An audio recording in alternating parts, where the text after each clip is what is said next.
Oui, bonjour à ceux qui sont déjà arrivés. Je prends bonne note. Il va être dans quelques instants, ça va être dans quelques instants l'occasion. Nous sommes que deux là pour l'instant. Ça paraît un peu bizarre. On va attendre que les autres viennent à notre rencontre.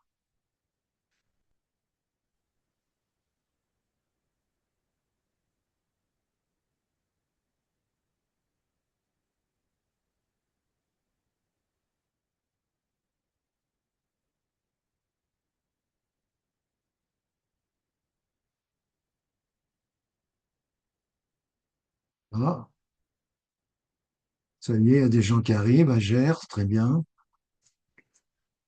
Certains arriveront Bonjour. encore.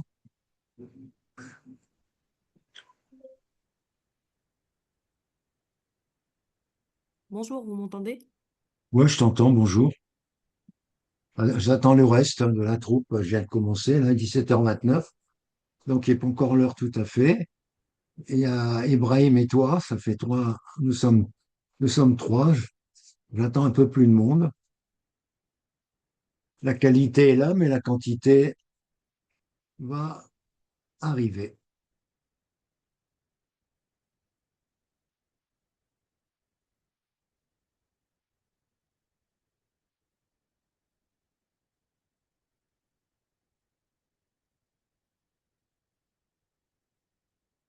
Toujours difficile de démarrer à l'heure. On va voir ça tout de suite.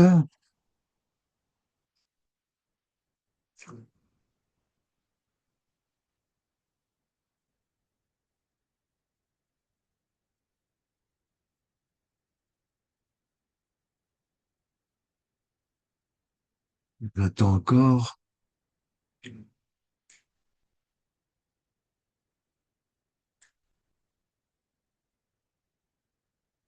A, invité. A, B, c'est bien.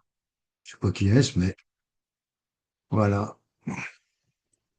Ça monte en pression.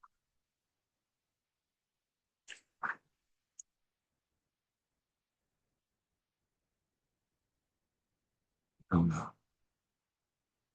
Ouais, ça revient. Très bien. Il y a des gens qui viennent maintenant. Ça devient de plus en plus important.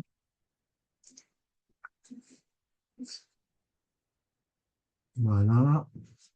Et là, ouais, j'ai vu des gens là, ils avaient annoncé leur visite.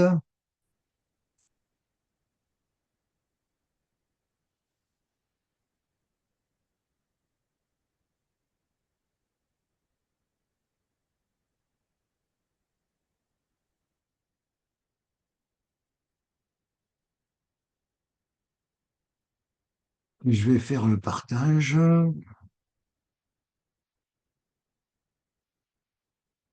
Bien, voilà.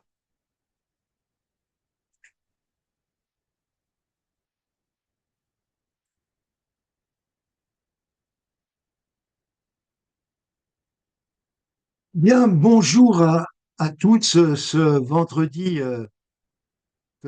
7 août, qui n'est pas une date où on travaille beaucoup à cette époque de l'année, mais nous, au niveau de notre formation, il n'y a pas d'arrêt. J'ai donc le plaisir cet après-midi, pardon, de vous proposer un tour d'horizon des deux UV qui sont celles que vous aborderez au cours de certaines semaines, c'est-à-dire le 10 novembre. Nous sommes actuellement à 3 mois et quelques jours de ce jour du 10 novembre, où le DEC UV1 se déroulera le matin et le DEC UV2 à partir de 14 heures heure française, jusqu'à 18h30. Quelques-uns de nos amis français passeront dans leur académie, ce qui va réduire le frais de transport. Par contre, nos amis étrangers peuvent aussi passer, du moins pour un grand nombre d'entre eux, à Cotonou, ou bien sûr venir à Arcueil. Et dans ce cas-là, s'ils passent en même temps le mémoire, la convocation au mémoire sera soit la veille ou l'avant-veille, la veille surtout, si c'est possible, de votre épreuve écrite, où sera sur le lendemain, puisque le 11 novembre étant férié en France, vous serez convoqué le 12 novembre. Le siècle met toujours un point d'honneur à éviter des frais de déplacement et provoquer un resserrement pour que vous puissiez avoir qu'un seul déplacement. Je vais donc rapidement aborder les deux épreuves en parlant tout d'abord de l'épreuve UV1. Il est évident que cette épreuve, c'est celle qui a le plus petit coefficient, mais en même temps, pardon, c'est celle qui peut faire gagner le maximum de points. Quand on bosse vraiment cette UV1, on peut obtenir une note largement supérieure à 15, ce qui vous donne forcément un nombre de points d'avance. En ce qui concerne le mémoire, vous devez avoir 10. Donc pour lui, les points d'avance que vous avez ne peuvent pas être un élément qui va forcément jouer pour le mémoire. Le seul élément qui va jouer, c'est pour l'UV2. Donc bien souvent, des candidats qui préparent ces deux épreuves lors de la promotion, comme novembre 2026, peuvent jouer sur l'UV1 pour gagner des points en prévision d'une UV2 qui est quelquefois jugée plus difficile. Alors, pour l'UV1, quelle est la méthode la plus simple pour gagner? Moi, je vous remettrai pour l'UV1 un dossier ressources assez impressionnant dans lequel vous trouverez beaucoup d'informations relatives à la déontologie de l'expert comptable, à la déontologie du commissaire aux comptes, au référentiel normatif des experts, aux notes d'information des commissaires aux comptes. Vous avez un dossier hyper chargé par des ressources importantes. Mais la méthode pour gagner, c'est de faire des études de cas régulières et de réviser à la fois toutes les annales que Compta Online nous présente depuis de nombreuses années.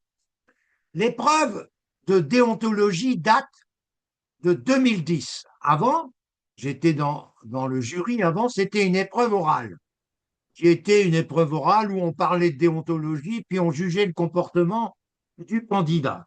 C'était une épreuve qui donnait des résultats un peu trop flatteurs aux yeux du ministère. C'est pourquoi il a décidé de faire passer cette UV1 d'une épreuve orale à une épreuve écrite. C'est cette discipline qui génère le maximum de résultats au niveau de sa moyenne et surtout des validations de cette UV. C'est l'UV qui a le plus gros succès. Mais c'est vrai que c'est du bachotage. Car quand vous regardez les annales du compta online, vous avez toutes les réponses possibles et inimaginables pour vous permettre d'être à l'aise. Mais surtout, et c'est là le surtout, c'est que vous puissiez éventuellement aussi générer des éléments susceptibles d'être à la mode 2026 au moment où vous allez passer l'examen. Parce que certaines annales que vous allez générer, certaines annales que vous allez générer ne sont plus, avec les réponses proposées par Compta Online, ne sont plus d'actualité, car il y a eu des grandes réformes, comme celle de 2012, 2016 au niveau chronologie, et puis même au niveau déontologie, pardon, et puis même il y a toujours des modifications dans les normes. C'est pourquoi, pour bien préparer l'UV1, il faut absolument, et je le dis, il faut absolument générer une permanence des annales de Contana. Et Contana, il va beaucoup plus loin. Il fait une analyse des sujets depuis 2010. Il fait ressortir dans un tableau les questions qui reviennent le plus fréquemment possible. En travaillant avec Compta Online pour l'UV1, vous gagnez un temps précieux pour votre examen. Ce que je conseille, moi, pour l'UV1, c'est de suivre mon plan de travail qui va être nouveau cette année pour vous aider à gagner facilement cette UV1. J'ai donc décidé, et vous le verrez tout à l'heure, je vous remettrai pour le 29 août, qui sera le démarrage officiel samedi matin, de mes préparations à l'UV1 et l'UV2 qui commenceront de 8h à 9h30 dans un premier temps pour l'UV1 et de 9h30 à 12h pour l'UV2 jusqu'au dernier samedi qui précède le 10 novembre. Vous aurez chaque semaine, vous aurez une étude de cas UV1 avec une journée des QCM uniquement, une journée des réponses courtes et une journée des réponses courtes et des QCM. J'ai prévu 11 études de cas et j'ai prévu 4 examens blancs. Ce qui veut dire que vous allez faire, durant la formation à la maison, pour l'UV1, 15 études. Vous imaginez faire 15 études avant le 10 novembre, ça ne peut être que le meilleur entraînement pour gagner. Ça, c'est évident. Si vous voulez gagner, il ne faut pas attendre le 10 novembre. Il faut bosser avec une certaine régularité, une motivation et une méthode. Donc, vous aurez à lire régulièrement la déontologie des 2 métiers que vous aurez dans mes ressources. Vous aurez à relire le référentiel normatif au moins 3 fois avant le 10 novembre. Les déontologies, c'est une fois par semaine. Déontologie de l'expert, déontologie du commissaire. À la fin des 11 semaines, vous devez presque les connaître par cœur. Vous devez lire une fois par semaine les normes professionnelles de l'expert comptable et les normes professionnelles du commissaire aux comptes. Vous devez également vous abonner aux newsletters de l'ANC, de H2A, du CNOC, Conseil national de l'ordre, et de la CNCC, en particulier Service Formation. C'est la CNCC Service Formation est un site absolument intéressant et nécessaire pour être totalement en forme pour le commissariat aux comptes. J'ai donc prévu des études de cas très importantes, mais pour préparer de manière intelligente votre UV1, j'ai forcément trouvé des documents indispensables que je vais aller vous chercher et vous présenter. J'ai été justement ce matin, j'ai préparé toute ma documentation que je vais éventuellement vous chercher et vous montrer tout ce que la documentation que je vais préparer sera vraiment quelque chose de très important. Je vais chercher le dossier pour cette journée que j'ai préparé à votre intention.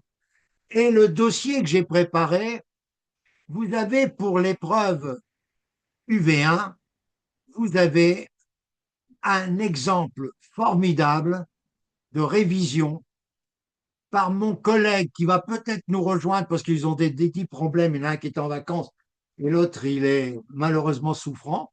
Monsieur Dassonville de Corroy et Monsieur Amamou est en vacances là-bas en Tunisie. Il ne sait pas s'il pourra vraiment se libérer. Mais quoi qu'il en soit, je vais vous montrer les travaux qu'il représente et qui nous donnent le moyen de faire, bien sûr, des exemples avec le cas de Monsieur Amamou, qui est un cas, les cas de Monsieur Amamou sont des QCM qu'il nous propose et qui donnent l'occasion aux candidats, avec ces QCM, là j'ai un problème de possibilité de l'obtenir, cependant je ne sais pas, mais alors je vais regarder pourquoi ça ne sort pas comme je le souhaite.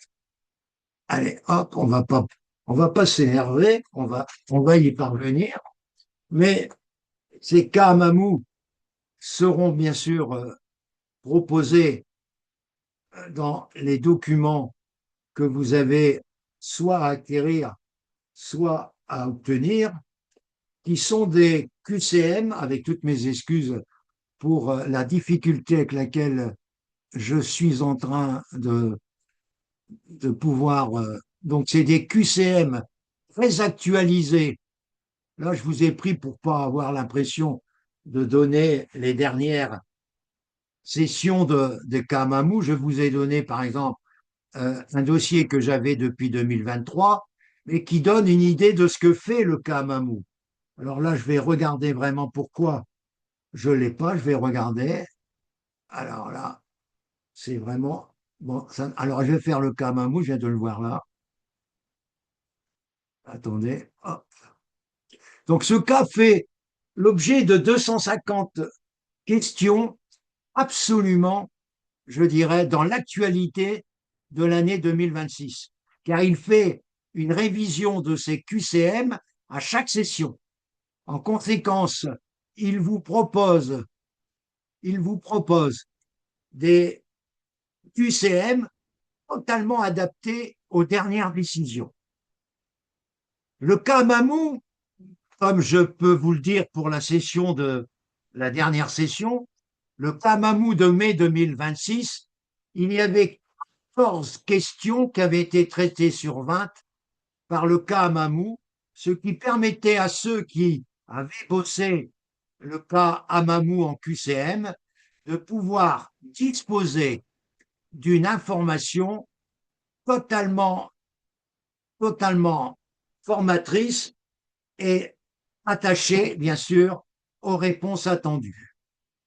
Je ne vais pas poursuivre sans arrêt tout ça pour vous dire que les cas Amamou qui seront dans les conseils donnés par Francis représentent avec les cas REDEC de chez un éditeur qui est très connu également, hein, qui est un éditeur que vous connaissez, les cas, euh, les cas que propose cet éditeur, c'est des cas qu'on utilise beaucoup pour l'épreuve UV1 et également, pourquoi pas, pour l'épreuve UV2, parce qu'il donne les principales questions qu'on va voir tout à l'heure pour l'UV2. Donc, avec cette documentation, mes ressources, les règles déontologiques, mes 15 études de cas, je ne vois pas comment cette épreuve qui consiste à être totalement dans le coup à travers les dernières nouveautés serait une épreuve où vous auriez quelques difficultés pour vous en sortir. Ce n'est pas possible de manquer cette UVA avec les ressources et la méthode qui va m'imposer des corrections chaque semaine et qui va me donner le moyen de pouvoir travailler avec, voilà le cas Mamou que j'ai pu sortir. Regardez, donc là c'était en 2023, forcément il était à jour en novembre 2022, mais je vous laisse découvrir rapidement les cas de Monsieur Amamou et vous voyez que il a fait des cas que je vous commente comme ça sur l'exercice de la profession d'expert comptable, sur la déontologie de l'expert, sur l'exercice du commissariat aux comptes, sur la déontologie du CAC, sur la responsabilité professionnelle de l'expert du commissaire, d'une norme dite chapeau, contrôle de la qualité pour les experts et contrôle de la qualité pour les commissaires, et il a fait la lutte contre le blanchiment. Alors vous imaginez, les amis, avec ce guide-là, et je répète aussi que dans les documents que vous allez emporter pour l'UV2, parce que là, il est évident que pour l'UV1, ça dure 1 heure, vous n'avez le droit à aucune documentation. Mais les documents que je présente, comme celui-là, le cas Mamou, avec ces cas, 250 cas qui seront actualisés pour la session de novembre 2026. Je vous conseille, dans la documentation qu'on va voir dans quelques minutes pour l'UV2, de prendre éventuellement des documents provenant de mes ressources déontologiques. Je vous prends, là je descends un peu pour vous montrer, donc il explique comment il travaille, tout ça, et je vais vous montrer une question parmi tant d'autres, comme ça vous verrez comment ça se passe pour ceux qui ne la connaissent pas. Vous allez avoir l'adresse, bien sûr, de Hamamou si vous le souhaitez. Et M. Hamamou fait un travail. Son fils a passé son DEC avec moi en VAE. Et il a eu, bien sûr, ces deux UV avec moi. Et il a préparé son mémoire avec son père et moi. Donc, son mémoire, il l'a préparé avec son papa et avec moi. Alors, par exemple, je lis un peu là et j'essaye de m'échapper de ça. Une première question, hein. Vous exercez en qualité d'expert comptable à titre individuel. Quelle forme doit prendre l'appellation de votre cabinet mentionnée à l'entête de vos imprimés? Donc, on a 4 propositions.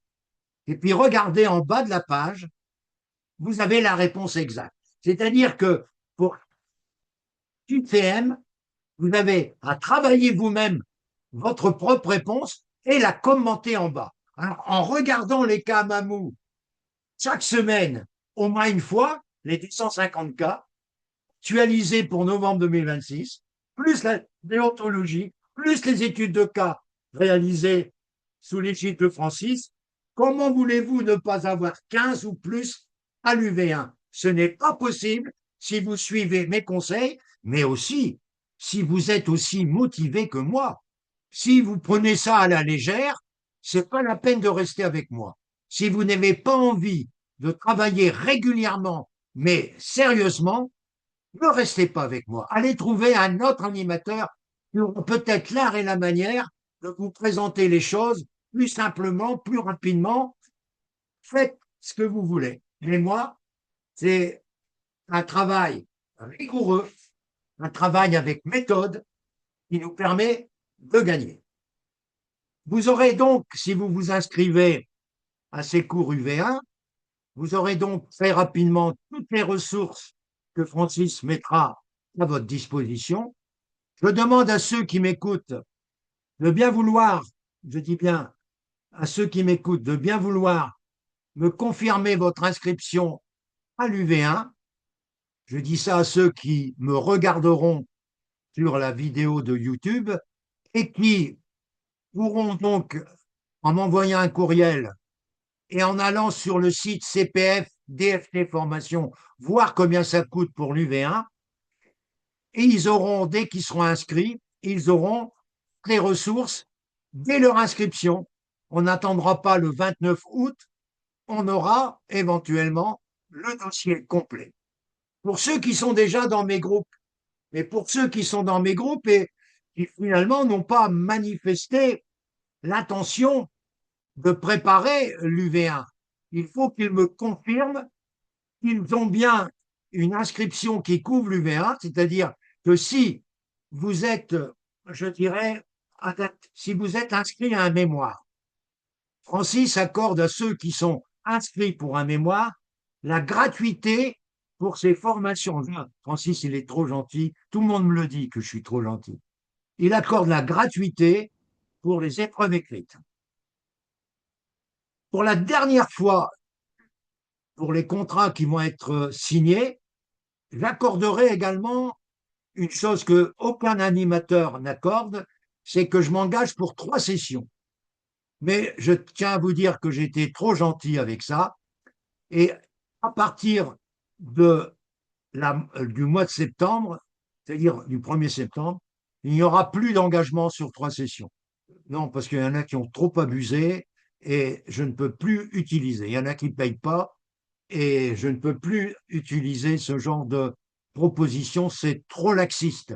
Donc, il n'y aura plus à partir des nouveautés, à partir des contrats du 1er septembre, il n'y aura plus l'engagement de 3 sessions. Le prix pour les autres sessions, si vous êtes échoué, sera beaucoup plus bas, mais ça sera plus gratuit comme maintenant. Parce qu'il y en a qui ont abusé et qui n'ont pas payé même la première partie.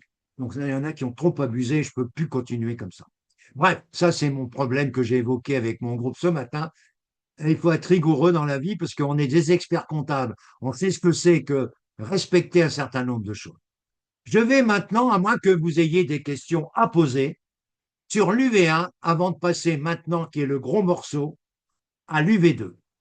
Est-ce que vous avez des questions à poser sur l'UV1 pour ceux qui la préparent? Je sais qu'il y a notre ami Karim, Ibrahim, qui vont passer, peut-être d'autres, qui vont repasser l'UV1, sachant que grâce à la méthode de Francis, si j'ai eu un 10 à l'UV1, j'ai intérêt à la repasser pour avoir un 15 par rapport à ce que Francis nous prépare. Si j'ai pas 15, je suis un couillon. Ça, c'est vrai. Si j'ai pas 15, je suis un couillon. Je le dis franchement, avec tout ce que je vous demande, tout ce que j'ai préparé pour vous.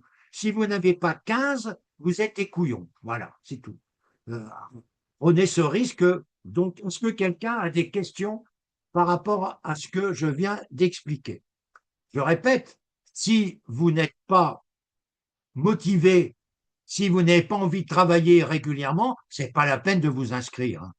Euh, passez de bonnes vacances, passez beaucoup de temps avec votre famille, parce que votre famille a besoin de vous, mais si vous êtes diplômé, vous passerez encore beaucoup plus de temps avec votre famille. Et le temps perdu avec votre famille pendant la préparation sera vite récupéré par la joie que vous aurez au mois de janvier de voir votre nom sur la liste. Et la femme ou le conjoint seront ravis de savoir que vous n'avez pu passer des samedis et des dimanches à bosser et là, tout le monde sera content de votre succès. Et c'est là la méthode de Francis. C'est pour vous permettre d'avoir cette joie au mois de janvier que je fais toute cette méthode. Je n'ai jamais fait autant de choses pour cette prochaine session que j'ai fait donc au niveau des 15 études de cas que vous allez travailler, qui ne vont pas vous donner un temps fou, hein, mais c'est pour l'UV1, c'est comme ça. Est-ce que quelqu'un a des questions? Bon, je remercie les questions qui ont été pensées mais qui n'ont pas été dites et je viens maintenant à l'UV2. L'UV2, c'est une épreuve qui se prépare à la maison par une documentation bien ficelée. S'il n'y a pas une documentation bien ficelée, vous allez forcément à l'échec. Quand on dit bien ficelé, c'est d'apprivoiser la documentation que vous allez embarquer. Si vous partez avec des ouvrages que vous n'avez jamais des ouvrages, que vous n'avez jamais consulté avant le 10 novembre, vous êtes complètement, vous êtes complètement à la masse. Tout ce que vous emmenez le 10 novembre doit être apprivoisé, appréhendé. Ce 10 novembre, il y a d'abord une méthode au niveau du 10 novembre. Et cette méthode, elle va vous apporter les ingrédients de la réussite. Cette méthode, c'est la discipline qui consiste à respecter ce que je vais répéter malheureusement à plusieurs reprises pour cette UV2. Pour cette UV2, les conseils que j'ai donnés pour l'UV1 sont exactement les mêmes. Faire des newsletters sur l'ANC, sur H2A, CNOC et CNCC, être inscrit à l'annexe qui vous coûte 70 € par an, mais qui vous rapporte 10 fois plus par les tarifs zéro quelquefois pour les candidats à l'annexe que proposent des syndicats sur des formations pointues comme le partage de la valeur, qui peut être une question qui est posée au DEC novembre, et éventuellement aussi de bien préparer, je dirais, ces newsletters pour être totalement informé. Ça, c'est déjà un rappel qui est le même que pour l'UVA. Deuxièmement, ça, c'est la méthode de Francis depuis 2008, avec des succès qui m'ont permis d'avoir des 16, 17, pas plus, à l'UV2. un garçon qui s'appelle Olivier en 2008, était un de mes candidats DCG, DSCG. Sa meilleure note avec moi en études de cas, à la fois compta et à la fois fiscale, était de 11 sur 20. Il n'avait jamais été au-delà. Il a eu son DSCG, il a eu son DCG et il s'est inscrit avec moi pour passer son mémoire et les deux épreuves écrites en 2008. En 2008, nous n'avions pas la même documentation que maintenant. Et lui, il avait, sur mes conseils, que la documentation Corroy. Il avait tout acheté. Il avait acheté les pochettes des SCG 4 et 1 en particulier, qui sont les pochettes sur lesquelles il y a du juridique et qu'il y a également de la compta et de l'audit et de la conso, etc.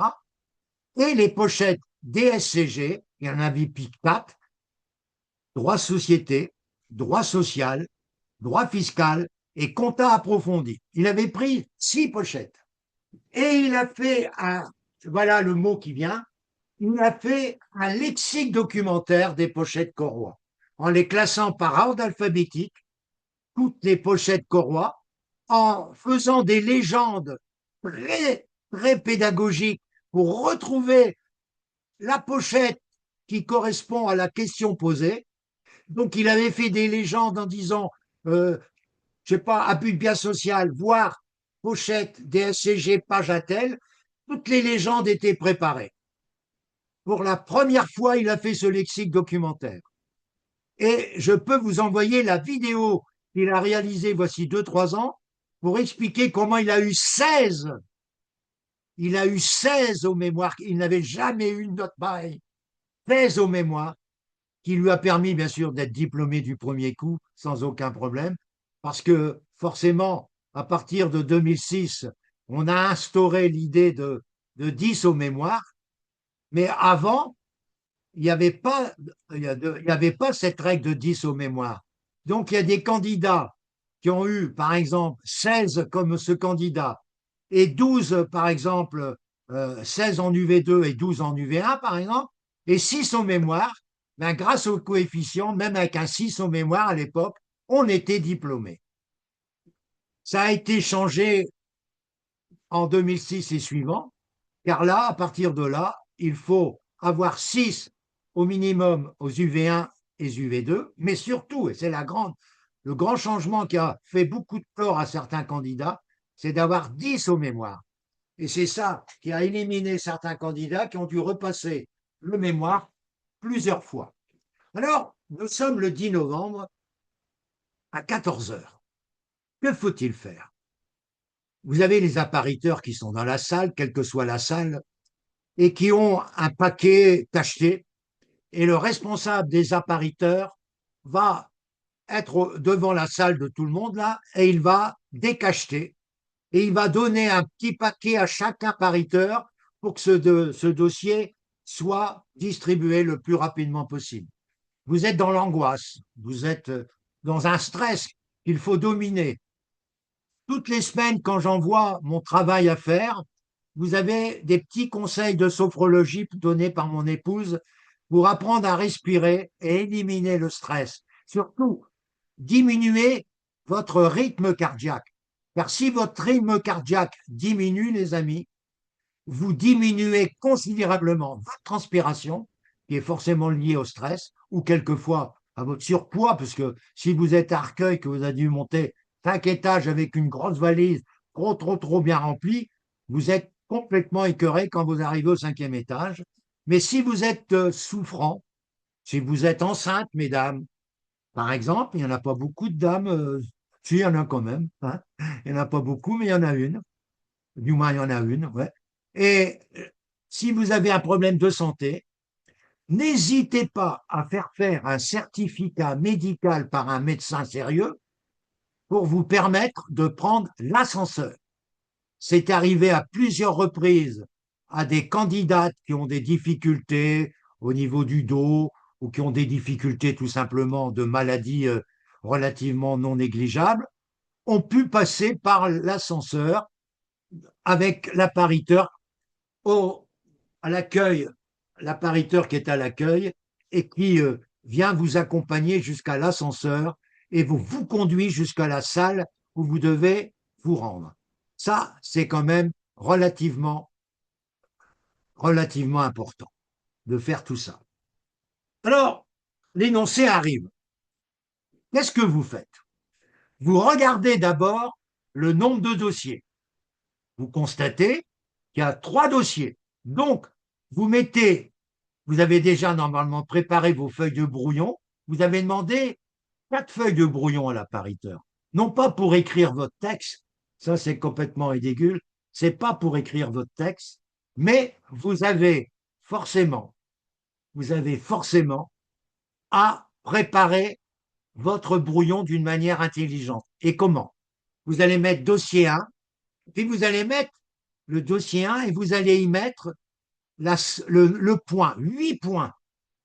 Dossier 1, 8 points, ce qui vous donne au total 4, au total, on vous donnera les minutes après. Dossier 2, 6 points. Vous mettez dossier 2 sur votre brouillon, sur une autre feuille, 6 points. Et dossier 3, 6 points. Donc, vous avez 3 dossiers qui font 20 points. Mais à l'examen, vous n'avez pas 3 jours pour faire l'étude de cas. Vous n'avez que 270 minutes. C'est 4 heures et demie. Mais moi, je préfère parler en minutes. 270 minutes.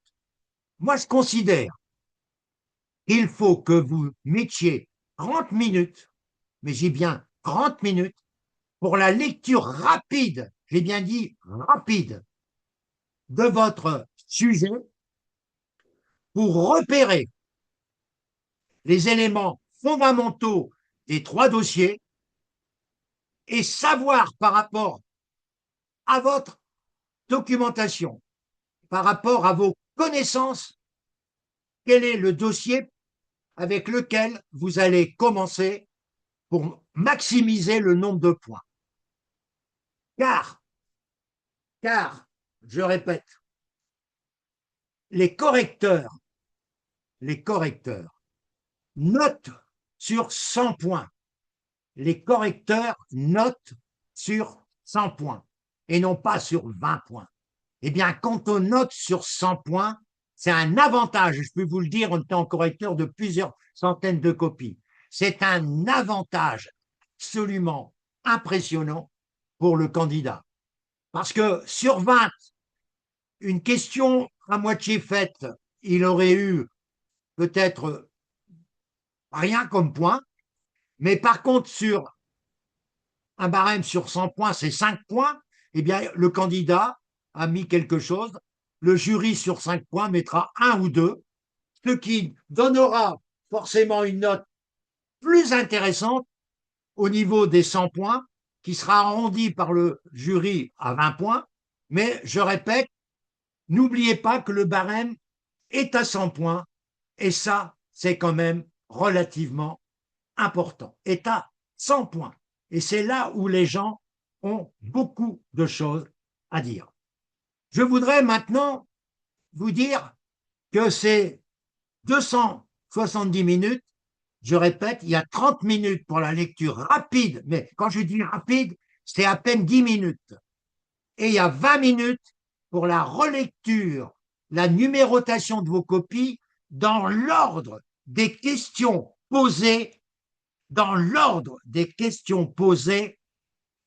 lors de votre énoncé. Vous respectez l'ordre des questions posées pour faire votre composition.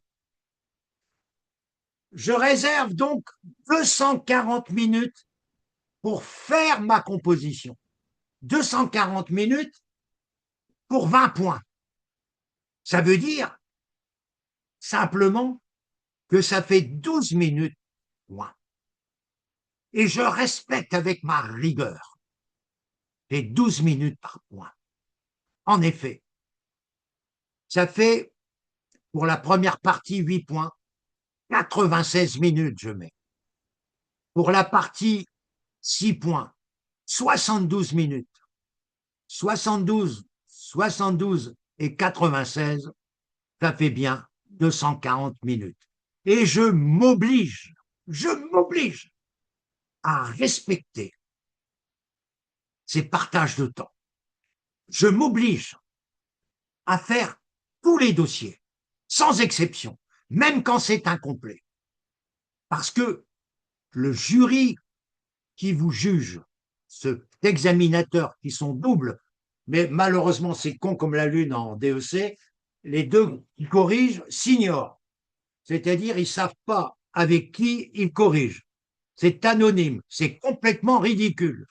Tous les autres examens, DCG, DSCG, on connaît son collègue avec qui on corrige.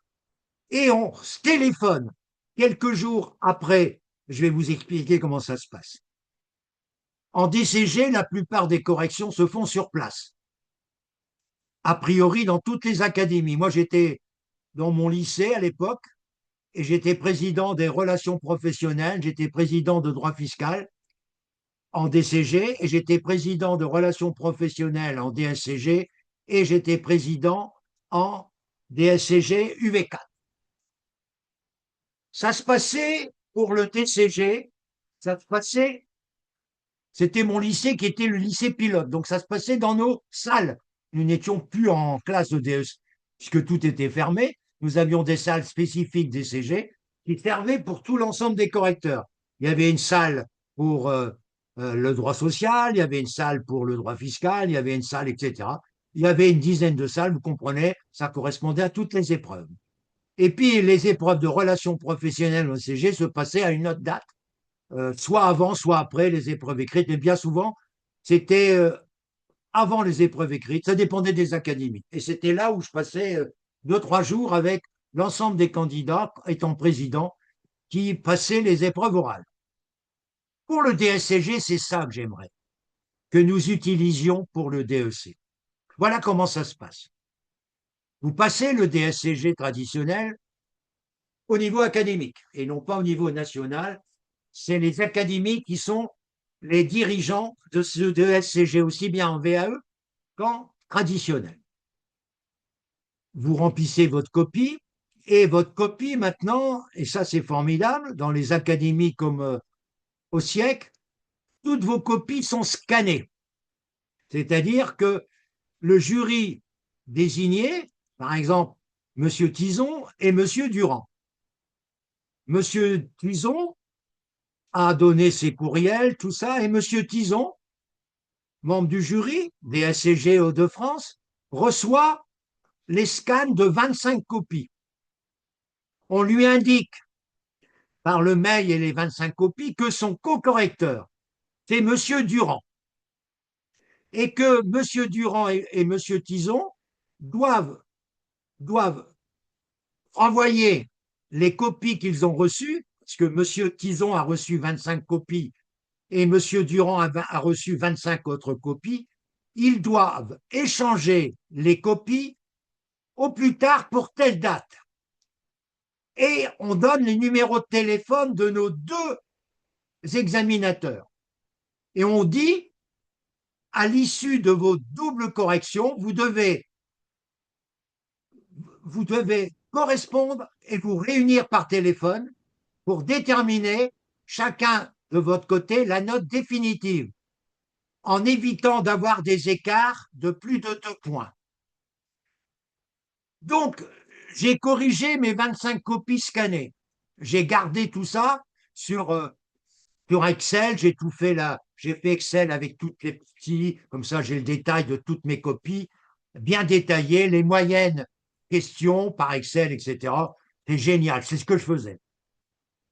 Et M. Durand, lui, il fait la même chose. Bon, bref, il fait ce qu'il veut, mais il m'a renvoyé ses 25 copies, que je ne connaissais pas, bien sûr, et moi, j'ai renvoyé mes 25 copies. 15 jours après, on avait donc en principe terminé. Je téléphone à M. Durand, M. Durand me téléphone. Bonjour Marcel, on se connaît. Voilà. Donc, tu sais, on doit faire le point de nos copies. Oui, tu es prêt? Tu as préparé tes copies? Oui, on va commencer par les premiers. Alors, première copie, donc c'est le numéro 332.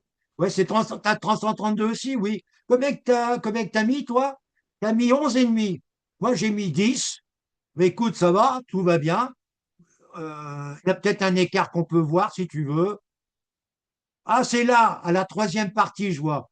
Combien que tu as mis à la première partie autant? Ah ouais, bah là, je vais regarder si j'ai pas été un peu sévère. Je regarde. Oui, je peux lui mettre quand même.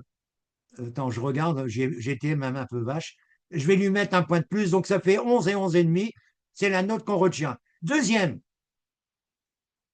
combien que t'as mis, toi? 8. Et moi j'ai mis 10 et demi. Oh, dis donc, là, il y a un écart supérieur à 2 points. Il faut qu'on regarde. Alors, on va regarder partie par partie. La première partie, t'as mis combien? Moi, j'ai mis combien? Ah, c'est là qu'il y a un écart.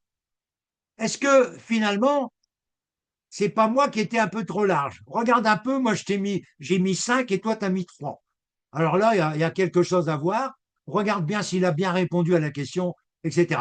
Donc voilà, les amis, comment cela se passait. Et à la fin de ces 50 copies, on avait terminé au bout d'une heure la confrontation de nos notes et aucune des notes, écoutez bien ce que je vous dis, avait un écart supérieur à 2 points par cette rencontre.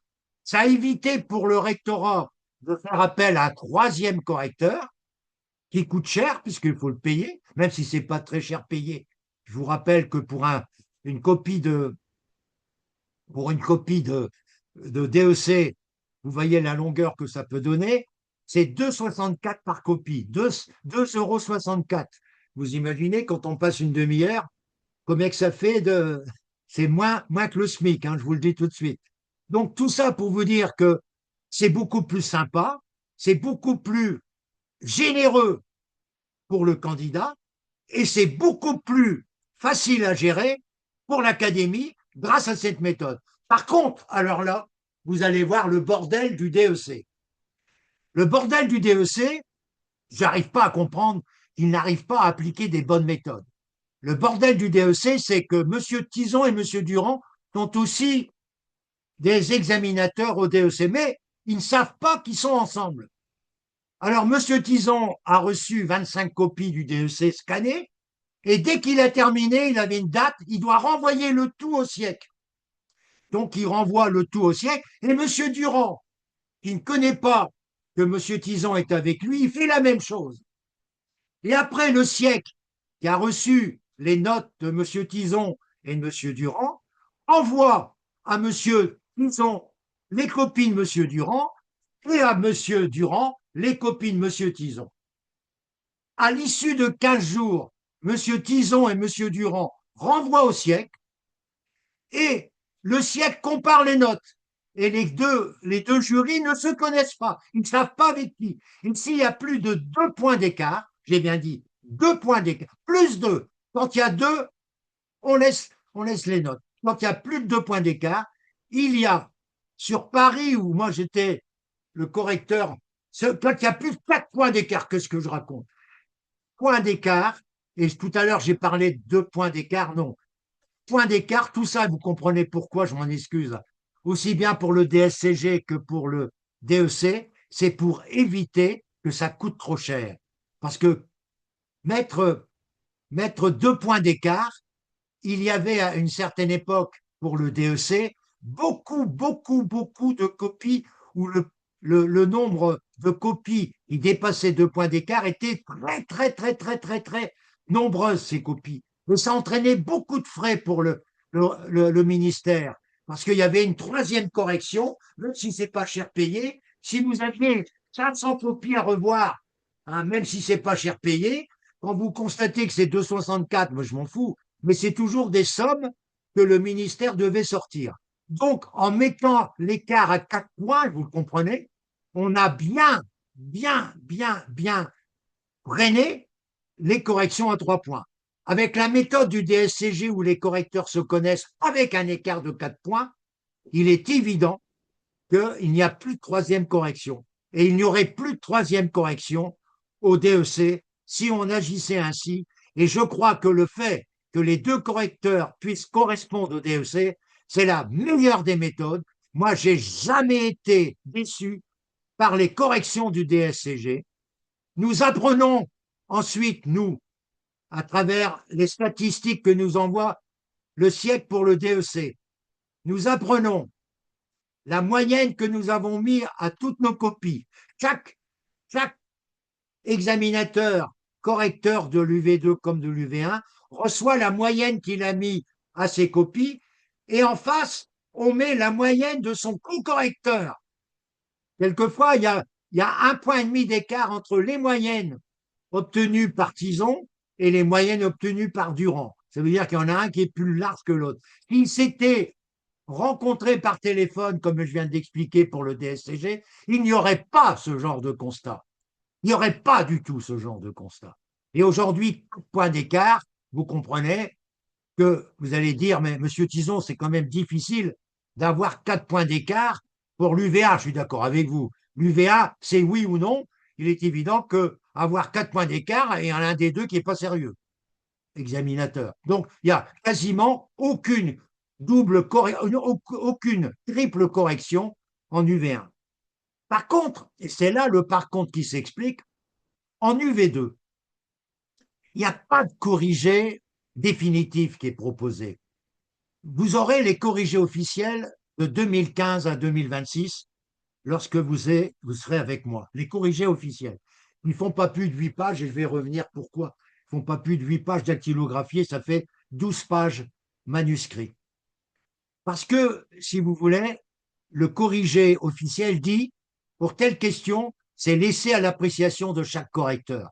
Donc, quand on dit laissé à l'appréciation de chaque correcteur, les correcteurs ont des habitudes professionnelles qui servent à juger les propos qu'a tenus le candidat et quelquefois, pour certains problèmes d'audit, il y a des divergences de point de vue, ce qui explique qu'il peut y avoir des écarts de plus de 4 points en UV2, bien que le nombre de corrections numéro 3 soit relativement réduit sur les 1500 candidats ou 1300 candidats qui ont composé en novembre. Il y a peut-être eu 50 copies, ce qui ne fait pas 3%, qui ont été recorrigées par des examinateurs parisiens la plupart du temps aujourd'hui, proches d'Arcueil, et qui peuvent donc venir même directement à Arcueil et faire leur troisième correction. Avec la troisième correction, il y a une moyenne qui se fait avec les deux premières notes, et la note définitive est rendue au candidat, avec un coefficient, etc. Bon, bref, je ne vais pas entrer dans les détails, ça vous intéresse moins. Mais maintenant, autre conseil important. Pour l'UV2, ce n'est pas un roman que vous devez faire. Vous devez être précis, concis. Parce que les corrigés officiels en 4 heures et demie, c'est pas le corrigé d'un travail de 3 jours. C'est pour ça que je rigole à chaque fois. Quand je vois sur LinkedIn l'annexe qui dit vous pouvez louer les 12 mémentos, etc. Mais je dis, mais qu'est-ce qu'ils pensent ces gens-là de prendre 12 mémentos? Mais c'est une rigolade. Comment voulez-vous, en 4 heures et demie, appréhender les 12 mémentos? Ça coûte cher de les embarquer parce que c'est lourd. Alors que moi, vous verrez ma méthode dans quelques instants. Alors quand je dis être concis, c'est quoi? C'est tout d'abord réfléchir à ma méthode qui dit que 3/5 de page, point. Si vous divisez 20 par 3/5, vous divisez 20 par 5 et vous multipliez par 3, ça vous fait 12 pages maximum. J'ai bien dit maximum. Vous raisonnez avec les 3/5 pour chaque partie de votre énoncé. Si vous avez 6 points, vous divisez par 5 et vous multipliez par 3. Si vous avez 8 points, puis vous arrondissez, bien sûr. Mais il est possible que vous ayez 4 copies doubles pour faire 13 ou 14 pages. Pourquoi? Parce que moi, je conseille de vous comporter comme un véritable professionnel le jour de l'épreuve UV2. Qu'est-ce que je dis pour l'épreuve UV2? Je dis qu'il faut absolument que vous fassiez un sommaire de votre composition. Donc, vous mettez sommaire, dossier 1, page Intel, vous devez respecter l'ordre des dossiers présentés dans l'énoncé. Dossier 2, page Intel. Dossier 3, page Intel. Et en dessous, vous faites un petit cadre, vous mettez les abréviations que vous allez utiliser. Par exemple, je vais prendre CGI, Code général des impôts, Code de commerce, loi de finances 2026, LF 2026, etc. Donc, vous allez mettre les abréviations dans la première page. Et ensuite, dans la deuxième page numéro 2, donc dans la première feuille, vous allez mettre dossier 1. Question 1, vous allez faire quelque chose de bien. Encadrer dossier 1. Question 1, souligner. Vous n'allez pas répéter la question, mais vous allez vous comporter comme des personnes qui savent qu'ils n'ont que 4h30, mais 4 heures pour faire la rédaction, et ils doivent dire au jury l'essentiel. Parce que vous verrez le corrigé officiel. Il ne dit que l'essentiel. Il ne fait pas de long discours comme les mémentos. Quelquefois, il y a une question qui, grâce à mes dossiers, fait 10 lignes et sur le mémento, il fait 25 pages. Comment voulez-vous, apprenant le mémento, d'arriver à faire 10 lignes alors que c'est les 10 lignes qui sont nécessaires pour le jury officiel? Si le jury officiel faisait 35 pages, je ne dirais pas ça. Mais le jury officiel tourne autour de 8 à 9 pages, toujours avec l'essentiel qui est donné. Alors pourquoi? Puis quelquefois, ils mettent même le code de commerce à l'intérieur. Si vous enlevez, on se contentait de mettre le numéro de code de commerce, on arriverait quelquefois à 7 pages ou 6 pages de corrigé officiel. Alors tout ça pour vous dire que on n'est pas ravi, moi, en tant qu'examinateur, je n'ai jamais été ravi d'avoir des copies à 20 pages ou 30 pages. Bien souvent, sur les copies, j'ai déjà vu des copies à 36 pages où j'ai mis 2. Parce que la plupart de ce qu'il avait écrit, c'était hors sujet. Il n'avait rien compris. Donc, c'est pour vous dire que j'ai mis des 14 ou 15 à des copies qui avaient 10 pages ou 11 pages, mais j'ai mis des 2 et des 3 à des copies qui avaient plus de 25 pages. Donc, tout ça pour vous dire que ce n'est pas une question de volume, mais par la prise en compte de vos 11 mémentos ou 12 mémentos, vous êtes amené quelquefois à écrire, à écrire, à écrire, et c'est pas le volume, c'est pas la quantité, c'est la qualité. Alors, je reviens sur mes conseils au niveau de la rédaction.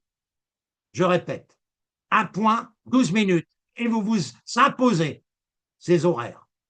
Et vous faites tout, même si c'est incomplet. Vous faites tout.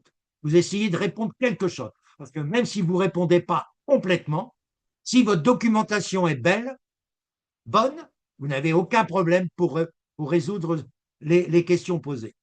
Deuxièmement, 3/5 de page, point. Bien réfléchir également à votre sommaire qui démontre que vous êtes un professionnel et que vous avez l'habitude, quand vous faites un dossier, de faire un sommaire du dossier. Pendant plusieurs années, j'avais conseillé à mes auditeurs, voyez-vous, je parle comme si j'étais un vendeur de formation, mais je ne suis pas un vendeur, je suis un passionné de formation. Je disais, faites une introduction et une conclusion à votre copie. Alors, quel était le style de l'introduction? Madame, monsieur, vous avez bien voulu me confier l'examen de deux, trois dossiers que vous devez présenter à vos partenaires pour demain matin.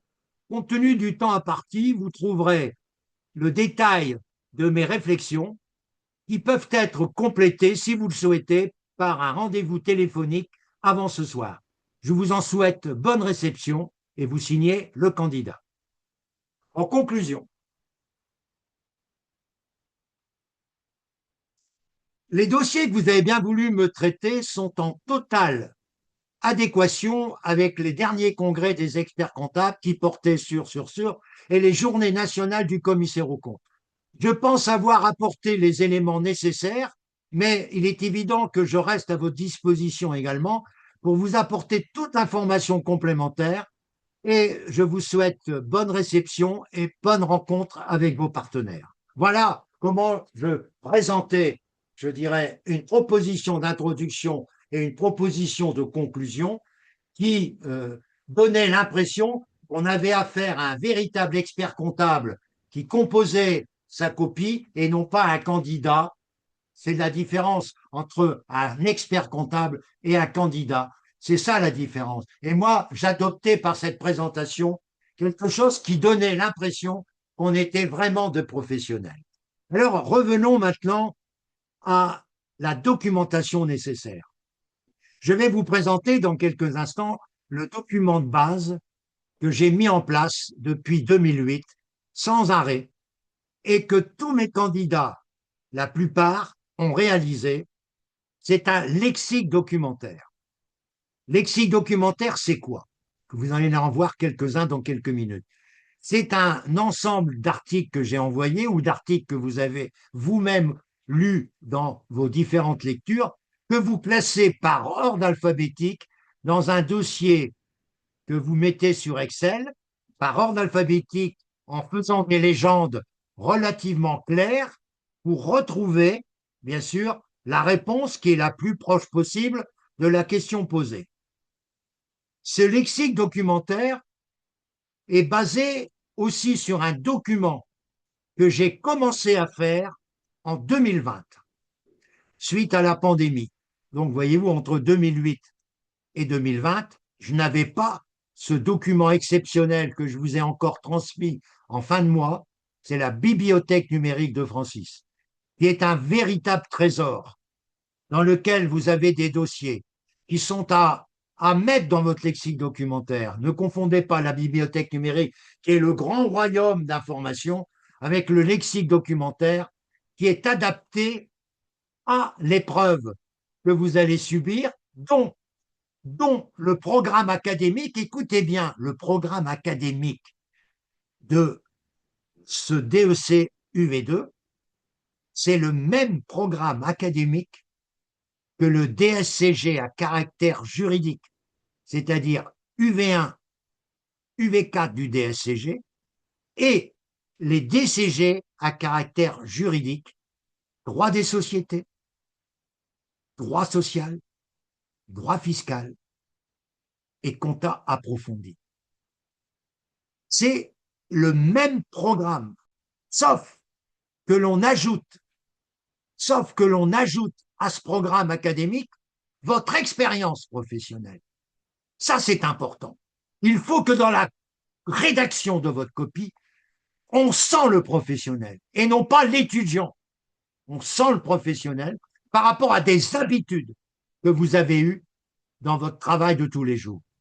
Et c'est ça la force de cette façon de travailler au niveau de ce lexique documentaire. Ce lexique documentaire, je vais dans quelques instants vous en présenter quelques-uns. Il y en a qui font 80 pages. 80 pages, c'est déjà pas mal. C'est-à-dire, si vous mettez 25 pages, 80 par 25, ça vous donne combien d'articles? Vous faites le calcul vous-même. Mais moi, j'ai un candidat de Montpellier qui, en 2014, a fait un lexique documentaire de 8000 pages. J'ai bien dit 8000 pages. C'est-à-dire qu'il est arrivé là-bas à Arcueil, parce que c'était encore à Arcueil à l'époque, c'était pas académique, avec un dossier comme ça, à peu près comme ça, de Excel. Donc tous les dossiers Excel classés par numéro, il y avait 8000. Imaginez le dossier que ça représentait avec tous les articles qu'il avait sur une photocopie qui faisait 20 cm. Les photocopies d'articles classées selon l'ordre alphabétique. Donc il y a des gens qui ont été moins prétentieux que de mettre 8000 lignes. Il y en a qui ont mis 80 lignes et ils s'en sont sortis. Alors, comme je vais vous dire maintenant quelles sont les documentations en dehors de ma bibliothèque numérique que je vous fais profiter pour ceux qui sont avec moi depuis très longtemps. Je vois des gens qui viennent de nous rejoindre et j'en suis heureux, comme Eliane, comme Grégoire, comme voilà, des gens qui viennent de nous rejoindre. Et je voudrais rappeler que pour bien gagner ce lexique documentaire, il y a des revues que je vous envoie régulièrement, qui sont les revues actuelles experts comptables, en numéro 1. Il y a des articles formidables et que vous aurez forcément reçus chaque fin de mois. Là, voici quelques jours, à la fin du mois de juillet, je vous ai renvoyé début août le lexique, pardon, je vous ai renvoyé ma bibliothèque numérique et un dossier que j'ai baptisé, chaque année je fais ça, loi de finances 2026, mais à l'intérieur duquel vous n'avez pas que la loi de finances 2026, vous avez le dossier actuel expert comptable, vous avez le dossier revue fiduciaire, vous avez le dossier revue française de comptabilité, vous avez compta online, vous avez un ensemble d'informations extraordinaires à lire, mais pas tout prendre, mais prendre ce qui vous paraît important. Et votre propre lecture d'articles intéressants peuvent éventuellement vous permettre d'améliorer encore votre lexique documentaire. Alors, moi, en dehors de ces revues, donc je vais vous rappeler rapidement, je viens de vous le dire, actuel expert comptable, actuel RH, revue fiduciaire comptable et revue fiduciaire sociale, RF, RF comptable qui est la Bible de l'expert comptable, et surtout, je le dis aussi, les lettres de Compta Online. Vous êtes capable de vous abonner régulièrement à Compta Online et d'avoir leurs lettres gratuitement, 2 fois par semaine à 3 fois par semaine, voire 4 fois selon l'actualité. Et puis, les newsletters que vous avez fait, ça c'est indispensable, c'est auprès de l'ANC, de H2A, je répète, CNCC et CNOC. Et vous avez aussi des sites qui sont sources d'information. C'est les sites de ministère de l'économie pour l'UV2, c'est le site les notes de Bercy. Il y a les notes de Bercy pour les entreprises, il y a les notes de Bercy pour les particuliers. C'est gratuit tout ça, compte online. Et puis c'est gratuit puisque je vous les offre, moi, ces différents abonnements. Donc en conséquence, ce que je veux, c'est que vous suiviez régulièrement mes courriels, qui sont quelquefois nombreux, je m'en rends compte, mais qui sont nécessaires. À vous de les classer, de les éliminer. Il y en a qui n'ont rien à faire, mais faire un dossier UV2 dans lequel vous mettez, important, lexique documentaire, vous mettez également les revues que vous avez tous les mois, la revue Actuel Expert Comptable, la revue Fiduciaire, la revue française de comptabilité, Compta Online, vous devez pouvoir les utiliser. Vous avez aussi, en dehors de ces différentes documentations, vous avez tous les webinaires que j'ai pu collationner depuis le début de cette année 2026. Il y a beaucoup de webinaires, les amis, et ça, vous pouvez être certain. Vous aurez Je crois que vous aurez une question, c'est absolument presque nécessaire, une question cette année sur la mise en place de la facturation électronique. Alors, récemment, j'ai vu qu'il y avait des dossiers que j'ai envoyés quelquefois au groupe, mais que vous recevrez, que vous avez reçus en cette fin de mois de juillet. Vous recherchez les webinaires que Francis vous a envoyés, qui va vous renvoyer fin août, fin septembre, fin octobre, sur tout ce qui est facturation électronique, et vous reprenez quelques idées maîtresses de la mise en place de la facturation électronique pour donner l'impression au jury que vous avez participé dans votre cabinet à cette mise en place. Ça, j'en suis presque certain. Ensuite, au niveau des ouvrages, je vous renverrai bien sûr la liste des ouvrages conseillés, mais je vais vous en parler. Moi, les mémentos, ils sont tous formidables dans le cabinet dans lequel j'étais. Je considérais que c'était indispensable pour tous les collaborateurs et moi-même d'avoir tous les mémentos de Francis Lefebvre et tous les abonnements de Francis Lefebvre et tous les abonnements à la revue fiduciaire. Et avant, j'avais la documentation organique, mais bien sûr, ça a été absorbé, etc. Mais les deux gros pôles d'attraction, c'est Francis Lefebvre, c'est Memento, c'est la Bible, c'est absolument nécessaire pour un cabinet, mais pas nécessaire pour une épreuve de 4h30. Pour une épreuve de 4h30, vous imaginez, ça passe vite. Hein, ça fait déjà 1h30 que je parle presque. Non, pas encore. Euh, je dirais qu'il y a un seul mémento que je conseille, c'est audit et compta. Ensuite, qu'est-ce que je conseille? Je conseille des petits ouvrages qui ont tout leur intérêt. Je conseille tout d'abord le droit fiscal de chez Fouché-Hatier qui va sortir sa revue 2026-2027, qui va tenir compte de la loi de finances 2026 qui a beaucoup de répercussions sur la loi du travail, par exemple. Et tout est expliqué en 10 lignes, alors que le même texte sur memento fiscal fait 25 pages. Alors, quand vous devez regarder un memento qui fait 25 pages et le résumer en 10 lignes, faut vous prendre un bouquin qui est adapté au corrigé officiel et qui fait 10 lignes. Donc, je répète, droit fiscal, DCG de chez Fouché-Hachette. D'autre part, droit des sociétés de chez Fouché-Hachette ou de chez Nathan. Ils sont bien tous les deux. Droit des sociétés, Fouché-Nathan. Mais il y a un ouvrage que je conseille particulièrement. C'est le DCG 10, compta approfondi, de chez Nathan, que vous pouvez trouver dans des librairies très connues sur le plan de vos villes, qui est chez Nathan. Pourquoi c'est assez original? Parce que, en dehors du programme relatif aux écritures du DCG 10, elle fait une centaine de pages, écoutez bien, les 100 premières pages, pour rappeler tous les organismes internationaux et toutes les normes internationales qui sont à la disposition de tous les comptables des pays développés. Rien que ces 100 pages, ça vous permet à la fois d'être plus fort pour votre oral si vous passez la soutenance, d'être plus fort au niveau de votre copie pour rappeler la norme Tartampion ou l'organisme Tartampion qui a fait ça. Ça vous donne des points formidables. Donc, ces trois ouvrages que je viens de dire du DCG sont, à mes yeux, indispensables. Droit des sociétés, droit fiscal et, bien sûr, je prends aussi le problème de compta approfondi de chez Nathan. Pour le droit fiscal, droit des sociétés, droit fiscal, Nathan a arrêté. Cependant, c'était réalisé le droit fiscal par M. Château, ancien président.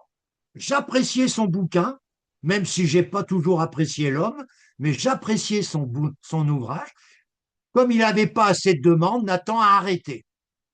Par contre, Nathan, par contre, Nathan, Nathan a éventuellement refait droit des sociétés, mais a arrêté droit fiscal. Donc, pour le droit des sociétés, vous avez soit Nathan, soit Fouché, mais droit fiscal Fouché, droit des sociétés Nathan ou Fouché, et droit des sociétés et compta approfondi chez Nathan, indispensable.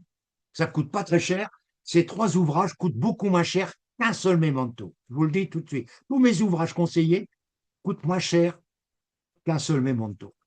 Autre type d'ouvrage, alors là, je m'organise pour le DSCG 1 et DSCG 4 de Fouché, DSCG 1, ouvrage de DSCG 1, avec de nombreux exercices sur le droit social, sur le droit des contrats, sur le droit civil, etc.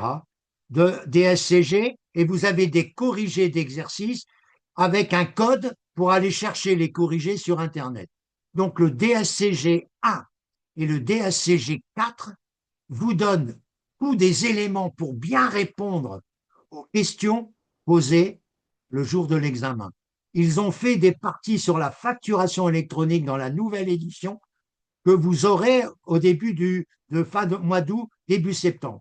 Nathan fait la même chose. DSCG 1, DSCG 4. Il me semble que Nathan est plus avancé dans la publication, car Nathan a refait toutes ces nouvelles éditions DCG 2026-2027 déjà ce mois de juillet. Par contre, Fouché-Hachette, je ne peux pas vous le dire, mais je vais le savoir parce que je vais demander les spécimens pour pouvoir obtenir le fait de savoir si ça correspond à la programmation 2026-2027 et que la loi de finances, en particulier 2026, et la facturation électronique et le pacte Dutreil qui a été modifié, le partage de la valeur, etc., et l'épargne salariale qui devient un, un endroit à la mode dans les questions posées. Je répète, vous avez des petits ouvrages. Vous pouvez prendre aussi les Carédec UV2, que ça coûte pas cher, et ça peut rapporter gros, parce qu'ils vous font quelquefois des réponses sur un point précis du programme. Et ça, si vous prenez les Carédec comme si vous prenez ces bouquins, vous pouvez y mettre certaines parties de vos ouvrages que vous avez embarqué avec vous dans votre lexique documentaire. Votre lexique documentaire, c'est votre travail personnel qui va vous permettre de gagner votre examen. Je vais vous montrer, donc, maintenant, je vais aller chercher les documents que j'ai préparés à votre attention. Et je vais vous montrer des modèles de lexique pour UV2. Je vais prendre, par exemple, le lexique d'un garçon qui a eu 14, c'est Vincent, un garçon de Paris, il était de Dreux normalement, mais il est arrivé à travailler sur Paris. Son papa était responsable d'un grand cabinet à Dreux. Il a vendu son cabinet avant que son fils ne soit diplômé. Et voilà. Voilà, regardez un petit peu la façon de présenter un, un lexique parmi tant d'autres, hein. Donc, il avait mis, attendez, je vais éviter, il avait mis donc la chemise, il a mis des chemises, et il a mis les dossiers, il a mis les années, il a dit tout ce que cela comportait, et il a mis RF comptable, il a mis chemise ceci, chemise cela, c'était sa propre organisation, et il avait tout ça avec lui. Regardez le nombre d'articles qu'il avait, je peux vous donner plusieurs pages, hein, il avait énormément de pages, mais c'est pas le plus gros, loin s'en faut. Je vais vous donner un autre lexique qui est présenté différemment. Je vais prendre le lexique de Aurore, Aurore qui a eu aussi une très bonne note. Je vais vous présenter le lexique d'Aurore sur Excel. Elle a fait sur Excel, lui, il l'a fait. Alors, sur Excel, elle a pris les carrés deck, par exemple, les carrés deck divers, chemises DEC, regardez à compte, etc. Euh, page 3, page 12, etc. Annales DEC. Elle a mis les annales DEC aussi dans son lexique, qu'elle a trouvé, bien sûr, sur Compta Online. Mais comme on a les corrigés officiels de 2015 à 2026, elle a pris aussi les réponses des corrigés officiels pour répéter les mêmes réponses. Elle a pris des Corois, elle a pris des annales des CG, voyez-vous, elle a pris des annales qu'elle est allée chercher sur des dossiers de Compta Online, parce que Compta Online, il nous fait des annales DCG, des annales DSCG, des annales DEC, et puis il nous fait également des annales commissariat aux comptes. Vous comprenez que c'est formidable, parce que les examens de commissariat aux comptes, avec les corrigés qui sont proposés par la CNCC, formidable la CNCC, vous avez tous les corrigés des épreuves écrites et orales qui ont été posées depuis 2013 à 2025 sur les sites du CNCC Anal. Vous faites CNCC Anal, vous avez tous les corrigés et vous vous rendrez compte que les épreuves du CAC n'ont pas à rougir par rapport aux épreuves, du DEC. Je le répète, n'ont pas à rougir. Vous avez tout d'abord une épreuve en anglais. Et notre ami Cédric, que vous connaissez parce qu'il est un candidat ô combien valeureux, a passé le DEC-BAE sans succès, qui s'est rabattu sur le CAC, il a été admissible, et il n'a pas eu l'admission à cause de l'anglais. Il avait eu des notes confortables dans les autres épreuves économiques, etc. Mais en anglais, il n'avait pas été capable de bien réviser son anglais. Il n'a pas été capable d'avoir une conversation de 3 minutes. Il a eu une note inférieure à 6, alors qu'il avait le nombre de points, mais son note inférieure à 6 l'a éliminé. Et il repasse cette année, bien sûr, ce CAC. En même temps, repasse notre ami Abder, que tout le monde connaît, notre fameux Abder de 79 ans, de la Tunisie, qui va passer le CAC, l'épreuve du CAC, qui aura lieu presque, malheureusement, ça sera pour lui difficile, puisque les épreuves du CAC ont lieu, ça dépend des convocations, mais ont lieu en même temps que les épreuves du DEC-VAE au mois d'octobre. Ça, c'est complètement ridicule. J'avoue que c'est vraiment pas du tout normal d'avoir fait les deux épreuves en même temps la même semaine. C'est quand même un peu débile. Il y a des candidats qui étaient intéressés par les deux examens et qui ne peuvent en passer qu'un. C'est l'exemple de plusieurs personnes que j'ai en DEC-VAE qui doivent renoncer au CAC parce que c'est en même temps que l'épreuve c'était intéressant de combiner les deux. Donc, voyez-vous, vous aurez ça comme exemple de lexique. Vous en aurez au moins une vingtaine de lexiques, mais ne confondez pas le lexique d'une candidate avec le vôtre. Parce que la candidate, elle a fait ça en 2014, elle a fait ça en 2018, elle a fait ça éventuellement, mais moi, je peux pas, j'arriverai pas à travailler, moi, sur un lexique réalisé par quelqu'un d'autre. Moi, j'avoue franchement que j'étais incapable de travailler sur quelque chose qui était réalisé, à part mes profs, mais par un collègue ou par un étudiant quand j'étais étudiant. Moi, je ne pouvais pas travailler sur quelque chose que je n'avais pas bâti moi-même. Donc, il est évident que le lexicodocumentaire est le premier document à créer depuis déjà longtemps. Ceux qui sont avec moi, ils le savent. Et il faut le créer dès que vous êtes inscrit avec Francis pour pouvoir nourrir votre lexique documentaire de la même manière que les quelques exemples que je viens de présenter. Ensuite, il y a les pochettes Corroy que je vais vous présenter maintenant rapidement. Les pochettes Corroy. J'essaye de me séparer de ça. Alors, attendez, hop, je vais me séparer et je vais aller chercher les pochettes Corroy qui vous donnent un exemple aussi de la qualité de leurs travaux. La pochette Corroy est exactement un exemple qui a été pris en compte en 2008 par Olivier et qui a obtenu son 16 uniquement à l'époque. Et j'avais pas les mêmes ressources que j'ai aujourd'hui. Je n'avais pas les mêmes abonnements non plus. Et j'avais forcément les Corroy comme point d'appui. En tant que prof, j'ai toujours utilisé depuis que je suis prof en DCG et DSCG les pochettes Corroy. C'était indispensable. Et Madame Corroy, qui est une collègue expert comptable et professeure comme moi, elle est un peu plus âgée que moi, mais je lui envoie, comme ce soir, je vais lui envoyer ma vidéo. Je suis désolé que les deux personnes invitées n'ont pas pu être disponibles, mais j'ai pu présenter tout à l'heure le cas de Monsieur Amamou. Je souhaiterais vous présenter le cas de Monsieur, euh, de Monsieur Dassonville, responsable des éditions Corroy. Monsieur Dassonville était un collaborateur de Madame Corroy. Il était là-bas à Cagnes-sur-Mer, là-bas, et il est resté un an ou deux à Cagnes-sur-Mer. Et ensuite, après avoir été bien préparé par Madame Corroy, il a retrouvé sa ville natale qui est Saint-Étienne. Il a tout transféré à Saint-Étienne et il gère comme un grand dirigeant cette édition Corroy. Il a de nombreux auteurs dont certains sont des anciens collègues, voire des anciens étudiants.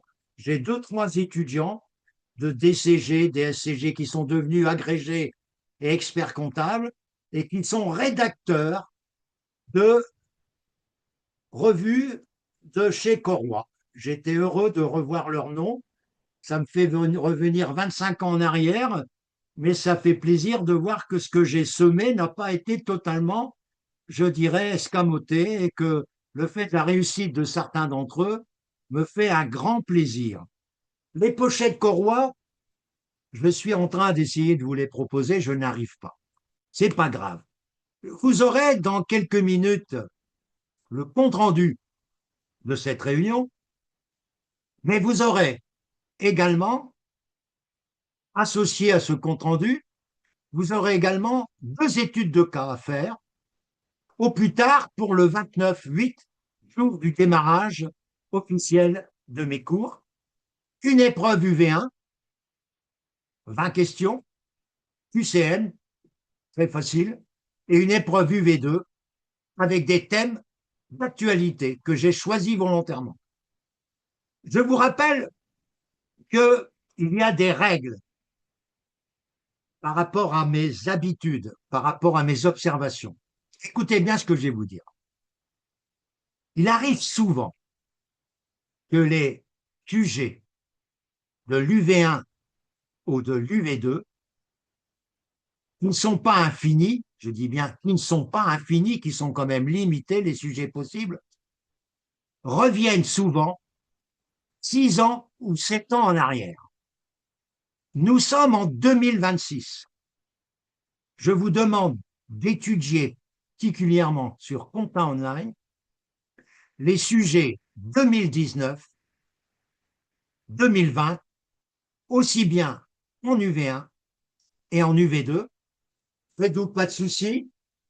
Dans mes études de cas, je fais le travail suivant. Je regarde les sessions, par exemple, de 2016, les 2 sessions, et j'essaye, par rapport aux 2 sessions de 2016, rapport, bien sûr, à l'actualité de cette année-là, j'essaye de retrouver dans ma composition des questions relatives à ces 2016. Mais j'introduis toujours une question relative à l'actualité 2025-2026. Par exemple, j'ai préparé des études de cas avec le pacte du trail, j'ai préparé des études de cas avec le partage de la valeur, vous l'avez déjà vu, il y avait un sujet que je vous ai montré pour envoyer cette convocation, pour envoyer cette invitation, je vous ai montré un sujet et le corrigé indicatif, ce qui vous donne une idée que ce n'est pas un sujet extraordinaire, mais ça vous donne l'occasion de réviser et d'avoir des points précis de réponse. Donc, j'essaierai toujours, dans mes études de cas, qui sont prêtes pour une grande partie, de me reporter aux années précédentes. Mais j'insisterai beaucoup auprès de vous, et ça, je vous le dis, de regarder avec une attention plus forte les thèmes de 2019, aussi bien pour l'UV1 et 2020, aussi bien en UV1 qu'en UV2. Retenez bien et ne pas oublier les sujets d'actualité qui n'ont pas encore été totalement posés. Il y a eu des réformes, on va voir au cours de nos révisions, sur la conso, qui ont été publiées par l'ANC. Alors, vous pouvez aller sur le site de l'ANC et télécharger toutes les nouveautés. Vous allez sur le site de l'ANC, puis vous demandez l'annulateur, puis vous demandez euh, vous faites recherche, vous mettez consolidation. Ensuite, vous faites une recherche importante sur les associations. Il y a 2 choses qui sont importantes dans vos révisions de dernière minute en 2026, c'est les associations et la conso. J'aimerais que vous fassiez avec l'ANC une documentation qui viendra s'incorporer dans votre lexique documentaire. Avez-vous, mesdames et messieurs, très heureux de votre écoute, avez-vous, mesdames et messieurs, pour conclure cette rencontre avec vous, avez-vous des questions à me poser? Si je n'ai pas de questions, ça voudrait dire que j'ai été totalement complet dans mes propos et que vous avez forcément envie de venir travailler avec notre groupe. C'est ce que j'en conclus, à moins que quelqu'un, oui, il y a quelqu'un qui a levé la main, je m'en doutais que c'était lui. Alors on t'écoute, mon ami Abdel. Monsieur Abdel, vous pouvez parler. Monsieur Abdel, vous l'avez levé la main. Si votre micro n'est pas ouvert, C'est bon, je l'ai activé. oui, on Normalement, vous vous écoute. m'entendez. Oui, mais parle un peu Euh, plus fort. Est-ce qu'il serait possible d'accéder à une des listes, enfin un exemple de liste que vous avez présenté tout à l'heure pour rassembler, réunir la documentation? Une liste que j'ai pas compris ce que tu m'as demandé. Euh, les lexiques que vous avez présentés, est-ce qu'il serait possible d'avoir un exemple? L'exemple de quoi? De lexique? Oui, un exemple de lexique Bah, moi, toi, tu de dois la les documentation. avoir. Je vais te mettre. Il n'y a pas de souci. Je vais te mettre les lexiques dans l'envoi, oui, transfert que je vais faire. Voilà. Tu auras ta réponse. Peut-être pas ce soir, parce que j'ai envie de me reposer aussi, hein. J'ai besoin aussi. Puis ma femme m'appelle depuis tout à l'heure. Donc, je voudrais te dire que vous aurez ça. J'ai noté lexique. Je le note tout de suite pour pas l'oublier. Vous aurez les modèles de lexique que j'ai gardés depuis des années. Voilà. Et puis vous aurez éventuellement la vidéo d'Olivier de 2008 qui vous dit que grâce à ce lexique, il a été diplômé avec un 16. S'il n'avait pas vu ce lexique, il n'aurait jamais été diplômé. Je vous dis, il n'y a jamais plus de 11. En 4 ans d'études avec moi, il n'y a jamais eu plus de 11 à une étude de cas. Et là, il y a eu 16. Vous imaginez la joie qu'il avait, et moi aussi, la joie partagée. Autre question. Merci de cette première question. Alors, je vous rappelle que Je vais vous envoyer Est-ce deux études. Oui, pardon. je voulais savoir, est-ce que ça sera possible de mettre dans le résumé la liste des documentations à réunir? Oui, bien sûr. Je le note. Ok, merci. Ça, c'est notre ami Ibrahim, un Oui. jeune expert comptable futur qui a bénéficié des concours de Francis pour son mémoire et il est content. Il me demande comment tu as fait, Francis, pour m'aider comme ça. N'est-ce pas, Ibrahim? Et Oui, exactement. bon, ça prouve que l'aide aux mémoires est très important et puis on travaille parce que Ibrahim il peut confirmer que je relis le mémoire de A à Z, n'est-ce pas, Ibrahim? Oui. Et je pense que ceux qui sont au mémoire avec moi, comme Eliane ou comme d'autres, peuvent le confirmer. Je relis le mémoire et ceux qui n'ont pas encore fait cette relecture, je suis toujours à votre disposition pour le faire. Eldaï, c'est-à-dire Ahmed, confirme également en levant son pouce que j'ai relu tout le mémoire de A à Z. J'ai apporté des compléments, j'ai apporté des focus pour rendre le mémoire plus crédible. Ager peut le confirmer, n'est-ce pas, Ager? Oui, tout à fait, oui. Alors, c'est bien. Ager, qui est une jeune Tunisienne qui aime bien la France et qui m'a consulté voici quelques jours. Elle a pu se rendre compte de l'efficacité et des promesses tenues par Francis, n'est-ce pas? C'est vrai, oui, c'est vrai. Voilà, ben c'est ça. Donc, tous ceux qui m'écoutent et qui ne sont pas là, vous savez que je reste à votre disposition. Hein. Vous voyez que je suis pas un gars forcément qu'on peut craindre. Au contraire, j'ouvre vraiment tout mon savoir.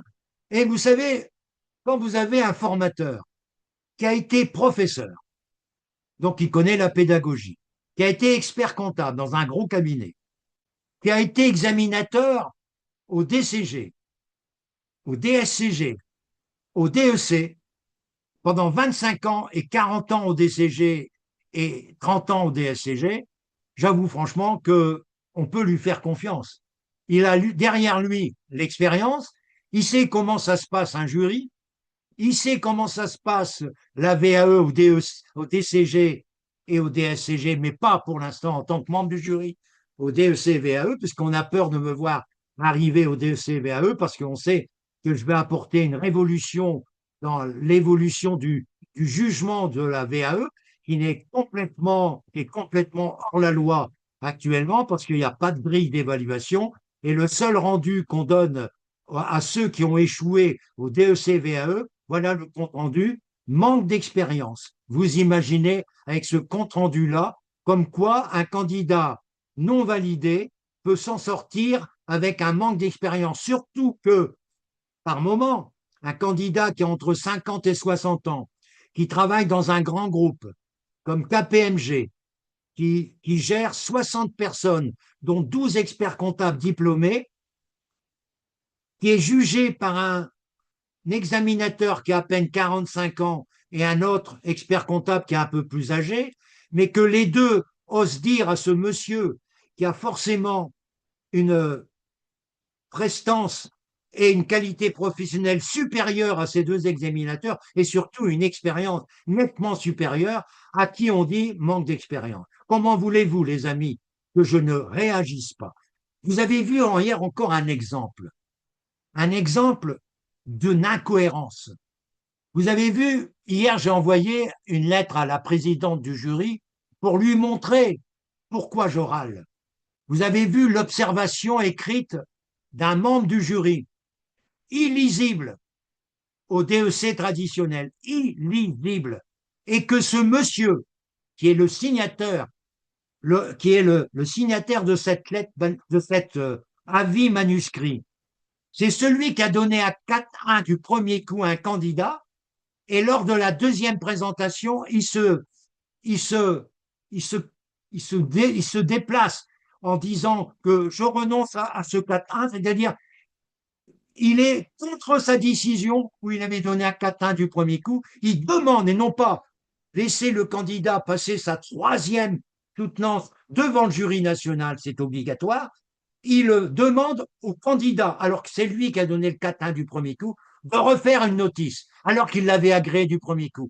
Voyez-vous tout tout le scénario de mauvaise foi, je dis bien de mauvaise foi, que je découvre chaque année, à chaque session, chaque session. Vous savez, quand vous avez un membre du jury qui est mis en examen pour fraude en tant que commissaire aux comptes, et sur tous les indications des tribunaux en cours, et qui est encore membre du jury, comment voulez-vous que je puisse avoir confiance à tout ce qui se passe? Non. C'est pour ça que je suis considéré comme un râleur, mais je ne suis pas un râleur sans preuve. J'ai toutes les preuves quand je dis quelque chose. J'ai toutes les preuves. Et ça, les gens, bien sûr, me craignent parce que je ne suis pas quelqu'un qui invente, je suis quelqu'un qui appuie où ça fait mal. Et là, j'avoue que il y a des choses qui me paraissent totalement aberrantes. Je vais prendre congé de vous en vous remerciant de votre présence de qualité, en vous remerciant des quelques questions que vous avez bien voulu me poser, mais il y a encore bien d'autres choses. Je reste à la disposition, vous le savez, de tous ceux qui vont me voir sur cette vidéo. Vous pouvez me consulter par courriel, vous connaissez bien sûr, par LinkedIn, j'ai fait beaucoup d'interventions ou de commentaires sur LinkedIn. Mon courriel, c'est francis.tison, T-I-S-O-N, @outlook.fr ou alors francis.tison@wanadoo.fr, et j'en ai encore d'autres, mais au départ, j'avais fait, c'est un petit peu, je suis un petit peu prisonnier maintenant de ça, j'avais fait des courriels par formation. Donc, j'avais le DCG, le DCG, le DSCG quand j'étais encore prof. Je faisais des courriels par rapport à mes cours et j'ai gardé cette division qui me perturbe.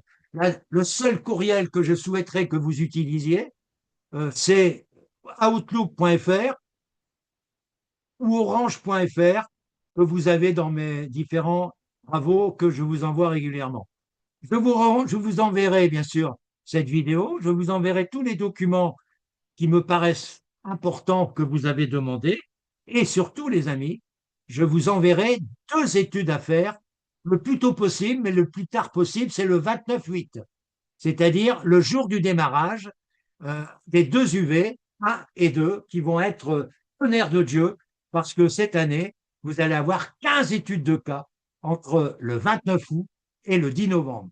Si vous n'êtes pas capable, le jour de l'examen, d'avoir la moyenne en UV2 et plus de 15 en UV1, arrêtez de préparer le DEC, faites autre chose, faites un CAP boucher ou CAP charcutier, mais arrêtez l'expertise comptable. Je vous souhaite à tous de passer une bonne fin de journée et je vous retrouverai avec un plaisir immense lors de cette démarrage le 29 août prochain. À très, très, très bientôt et merci de votre présence. À très bientôt. Merci, au revoir, merci.